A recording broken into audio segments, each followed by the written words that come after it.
కర్నూలు జిల్లా మంత్రాలయం నియోజకవర్గం పెద్ద కడుగూరు మండలంలోని స్థానిక జిల్లా పరిషత్ ఉన్నత పాఠశాల సమస్యలకు నిలయంగా మారింది. ముఖ్యంగా ఈ పాఠశాల నందు దాదాపు 400 మంది పైగా విద్యార్థులు తమ విద్యాభ్యాసం కొనసాగిస్తున్నారు. అయితే పాఠశాల చుట్టూ ప్రహరీ గోడలు లేకపోవడంతో విద్యార్థులు తీవ్ర ఇబ్బందులకు గురవుతున్నామని విలేకరులకు తెలిపారు. అంతేకాకుండా పాఠశాల ముందు భాగంన ప్రధాన గేటు లేకపోవడం పాఠశాల ఆవరణంలో దట్టమైన ముళ్ళు కంప చెట్లతో నిండిపోయింది. ప్రహరీ గోడ లేకపోవడంతో విష సర్పాలు పాఠశాల గదిలోకి వస్తున్నాయని విద్యార్థులు అంటున్నారు.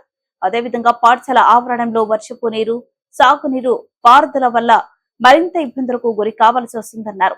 అలాగే కొందరు వ్యక్తులు రాత్రి వేళలో పాఠశాల గ్రౌండ్ లోకి వెళ్లి మద్యం సేవించి మద్యం సీసాలు పగలగొట్టి పారవేస్తున్నారని విద్యార్థులు అంటున్నారు.